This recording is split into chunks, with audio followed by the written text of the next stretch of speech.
Men who only seek the sun at night. The man who called himself Brother Burke called the meeting to order. Eternal Day. As far as Brian Elvis knew, that was the name of this cult he was attempting to infiltrate. The crowd responded, and endless nights. Brother Burke welcomed them to the orientation meeting. Brian had chosen to sit 3 rows back from the front and off to one side. There were a few dozen people in the room, all male and all between their early 20s and maybe their early 40s. There were a few outliers. Brian knew he didn't belong, but he was trying to hide that fact. He didn't bring a tape recorder, and they had everyone turn in their cell phones before entering. He would just have to do his best to remember all the details of this meeting. He didn't really expect the brothers of the Eternal Day cult to give away all their secrets in the orientation meeting. Brian Elvis, age 33, worked for a newspaper based out of Jacksonville, Florida. It was a tabloid, really. The place had gone through some real belt-tightening since its heyday in the 1980s. The Hidden Truth magazine had not redeemed its reputation much, but it managed to survive by going online. Brian was new to the staff, but was ambitious. Hidden Truth still did all the usual alien abduction and Bat Boys style stories. In recent years, it had done quite well with pandemic conspiracy theories, election fraud stories, and all the usual secret government plan stories. Brian thought they were neglecting cult and militia stories that were always a real hit for the blog. It just so happened that Eternal Day had set up shop in Rutledge County, South Carolina, his home stomping ground.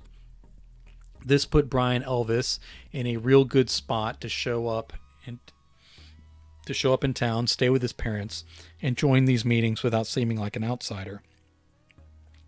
Hopefully they would get to the doomsday stuff before he had to live with his folks for too long. Brother Burke was saying, well, we call ourselves the men who only seek the sun at night. This philosophy encompasses ideas of faith, humanism, science, and metaphysical. We are all these things. Politics, religion, and social constructs divide along tribal lines. They steal our identities and our thoughts by replacing our will with the group think. They tell you what to believe, what to feel, and when to be outraged, and when to forget the things that really matter to you. Burke went on, and Brian did his best to follow along. There was nothing new here. All this stuff could be found on their website. It was the end of the world drinking the Kool-Aid stuff he was interested in getting for the blog. Brian was surprised to discover how many cults and alternative faiths found a foothold along coastal South Carolina. He might have expected that more in his home state of Florida, in California, or even out in the desert states, but South Carolina beaches seem to be a magnet for these sorts of groups, and they all seem to find followers. Everyone loves the beach, he supposed. He wasn't sure what that said about his hometown. From working at the Hidden Truth tabloid, he knew Fuller Beach in Rutledge County also had a number of disappearances and more than its share of serial killers throughout the county's troubled history. Brother Burke finished by saying, and now Brother Cantor will take you on a tour of the grounds. We'll talk again soon. Good luck seeking the sun. May you find your light as well, the crowd responded. Brother Cantor, a man almost too big and round for his flowing robes, led them along the cobbled path behind the meeting hall. The way was lit by solar lights that could be bought at any hardware store. The gardens consisted of hedges and native plants that were browning at the edges and losing leaves. The fountains and shrines consisted of water features and lawn ornaments that were probably bought at the nearest big box store. Brian mumbled to himself, "This cult is going in cheap." One of the potential recruits next to him, a guy who looked fresh out of high school, said, "Hey, watch it with that kind of talk." Brian nodded. "Yeah, sorry, just had a long day." Eternal Day, he thought. The kid turned forward again with a scowl still over his face. Brother Cantor went on about the returning sunrise shrine, but one of Brian's parents' neighbors had the same pottery on their porch. Brian did need to watch it. If he got pegged as someone unfriendly to the teachings of the cult, he wouldn't get past this meeting and would have no story. The tour ended with Brian covered in a sheen of sweat and marked by insect bites. He swore this town was somehow hotter than Florida. Had to be. It couldn't be, but it had to be. They were divided into groups. Several recruits found themselves around the garden. Brian was with a brother Sims, who took them into some sort of break room inside with a soda machine and a mounted TV that was dark where it hung in the corner. I hope you good men aren't too disappointed to not be meeting in your breakout group in the garden itself. We kind of have to spread out now that we are growing so much.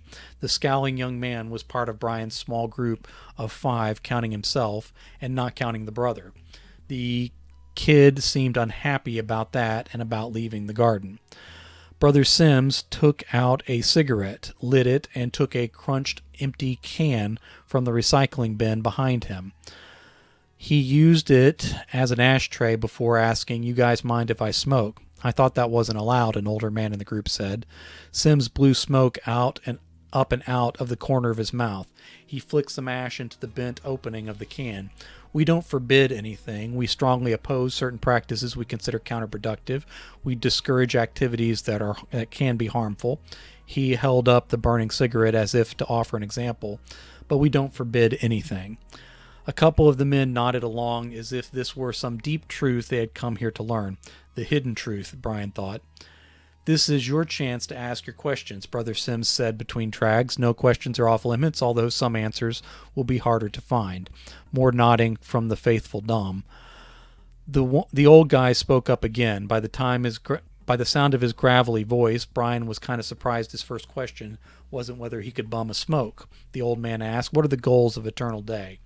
Sims licked his lips as smoke boiled from his nostrils. He almost seemed to be sizing the guy up. Brian wondered if this was going to be a screening process. Did you get booted for the wrong questions or for not asking any at all? Sims said, "They're written on the plaque out front when you came in. If you can't read, there are programs at the community center down the road that can help." A shadow seemed to pass over the old man's face for a moment and then was gone. "My apologies, brothers. I will strive to be more observant." "Can't hurt," Sims said, "but whatever gets you through the day."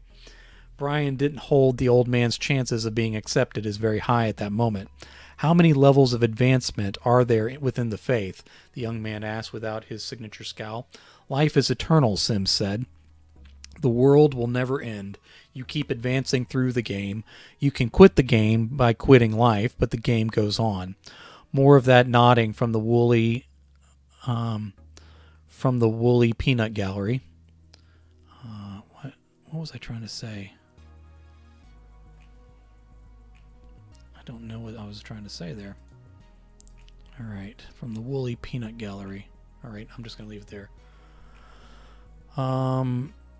Sims said, there are 18 levels. You advance through the coursework. That will be explained more in the next meeting. "What is the 18th level?" Brian asked. "Just want to skip the first 17, huh?" Sims took another drag. Before Brian could make his apologies, Sims added, "It's the Guru God level. You get your virgins at that level."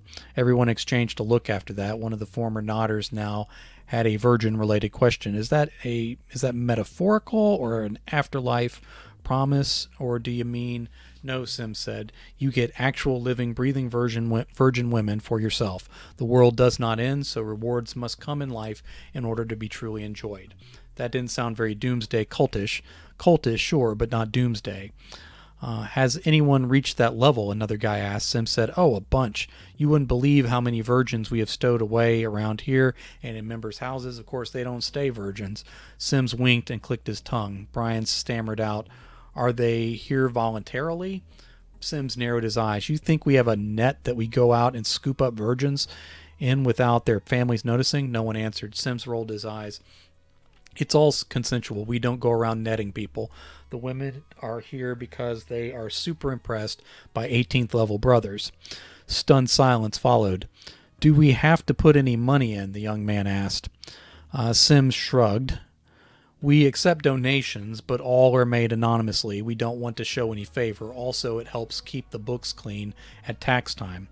"Are there any other perks to the higher levels?" one guy asked. Sim shook his head. What, virgins not enough for you? There are certain blood sacrifices that must be made and rituals observed, but there are rewards like dragon sight.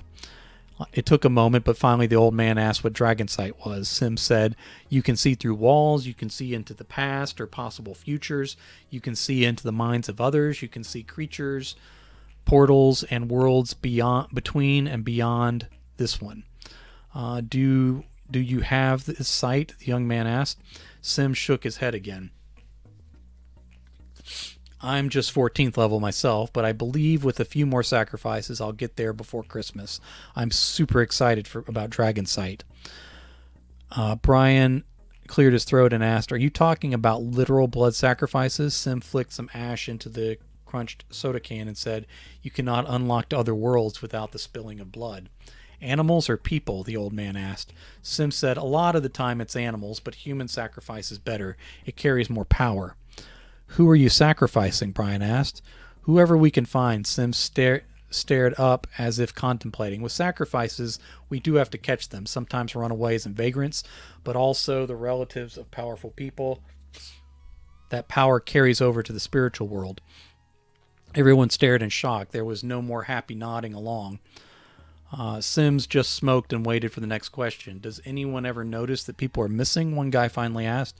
No, because no one is missing. Can you explain that? The young man asked. His fervor for the faith seemed to have slipped.